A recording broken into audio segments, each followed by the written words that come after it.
సంక్రాంతి పండుగకు సొంత ఊర్లో సంబరాలు చేసుకుంటున్న ఏపీ ముఖ్యమంత్రి చంద్రబాబు నాయుడు గారు మరియు కూటమి ప్రభుత్వం మందుబాబులకైతే గట్టి షాక్నే ఇచ్చింది. ఈ సంక్రాంతి పండుగకు మందుబాబులకు ఇచ్చిన ఆ షాక్ ఏంటో తెలుసుకునే ముందుగా ఒక్కసారి మన వీడియోని లైక్ కొట్టండి. లైక్ కొడితే ఎక్కువ మంది ప్రజల్లోకి మన గొంతు వెళ్ళగలుగుతుంది. రాజకీయాలలో ఏం జరుగుతూ ఉంది, ఎవరు ఎటువంటి హామీలు ఇచ్చారు, ఎవరు మాట తప్పుతున్నారు, ఎవరు నిబద్ధత గల నాయకుడు, ఎవరు మాట తప్పే నాయకుడు అనేది ప్రజలందరూ కూడా తెలుసుకోవాలి. ఎన్నికలకు ముందు ఏం మాట్లాడారు, ఎన్నికల తర్వాత ఏం చేస్తున్నారు అనేది ప్రజలు తెలుసుకోగలగాలి. అప్పుడే ఆ నాయకుడు గురించి ప్రజలకు అందరికీ కూడా అర్థమవుతుంది. అందుకే నా గొంతును రాజకీయాలలో ఉన్న కుళ్ళును గడిగేసేందుకు మీ ద్వారా నేను ముందుకు వస్తున్నాను. ఒక్కసారి వీడియోని లైక్ చేసి మందుబాబులకు ఈ కూటమి ప్రభుత్వం చంద్రబాబు నాయుడు గారు ఏం షేక్ ఇచ్చారో ఒక్కసారి చూడండి.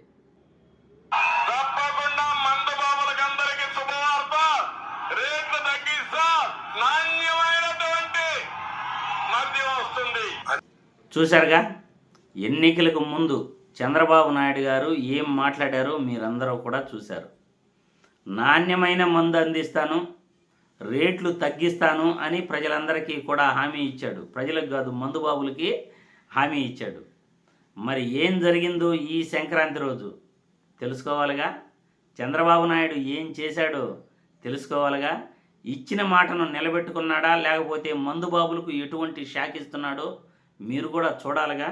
అన్ని ఐఎంఎఫ్ఎల్ బాటిల్స్ మీద ఐఎంఎఫ్ఎల్ మరియు ఎఫ్ఎల్ ఎంఆర్పీలను బాటిల్ కి 10 రూపాయలు పెంపు చేసే ప్రతిపాదనని ఆమోదించడం జరిగింది.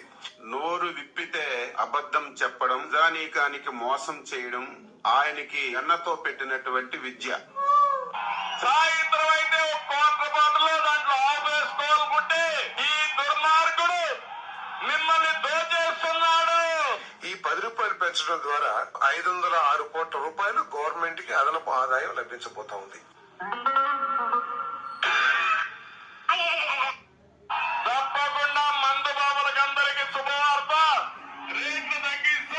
చూశారుగా, తప్పకుండా సోషల్ మీడియాలో వైరల్ అవుతున్న ఈ వీడియోని ప్రజలందరికీ తెలియజేయాలనుకుంటున్నాను. కాబట్టి ఇప్పుడు సోషల్ మీడియాలో వైరల్ అవుతున్న ఈ వీడియో మీ అందరికీ చూపించాను.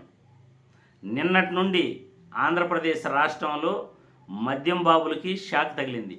మద్యం రేట్లు ప్రతి బాటల పైన 10 రూపాయలు అయితే పెంచడం జరిగింది. మరి చంద్రబాబు నాయుడు గారు ఎన్నికలకు ముందు ఏం మాట్లాడారో మీరందరూ చూశారు వీడియోలో. నాణ్యమైన మందు అందిస్తాను, మద్యం రేట్లు తగ్గిస్తాను అని చెప్పాడు. మరి నాణ్యమైన మందు అందిస్తున్నాడా, అంది లేదా దేవుడికి కానీ మద్యం రేట్లయితే ఎలా పెంచుతున్నాడో మీరందరూ కూడా చూశారు.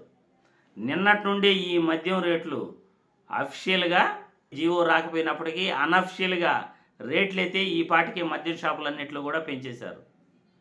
నిన్న భోగి పండుగ రోజు నుండే రాష్ట్రంలో అన్ని మద్యం షాపుల్లో కూడా ప్రతి బాటల పైన దాదాపు 10 రూపాయలు ఎక్కువగా అమ్ముతున్నారు. తద్వారా 510 కోట్ల వరకు రాష్ట్రానికి ఆదాయం వస్తుందట. రాష్ట్ర ఖజానాలో 510 కోట్లు వస్తుందట. మరి ఈ 510 కోట్లు ఎటు వెళ్తుంది, ఎలా ఖర్చు పెడతారు అనేది చంద్రబాబుకు రాష్ట్ర ప్రజలందరికీ బాగా తెలుసు. ఎందుకంటే ప్రజాధనం అంతా ఎక్కడ ఖర్చు పెడుతున్నారు, ఎలా ఖర్చు పెడుతున్నారు అనేది రాష్ట్ర ప్రజలందరికీ కూడా తెలుసు. మరి ఇచ్చిన మాట ఏంటి, చంద్రబాబు గారు ఎన్నికలలో ఇచ్చిన మాట ఏంటి? మరి మద్యం ప్రియులకి ఈ మద్యం రేట్లు పెరగటం ఇష్టమేనా? మందుబాబులందరూ కూడా మీ అభిప్రాయాలను కామెంట్ల రూపంలో తెలియజేయాల్సిందిగా వీడియో ద్వారా కోరుతున్నాను.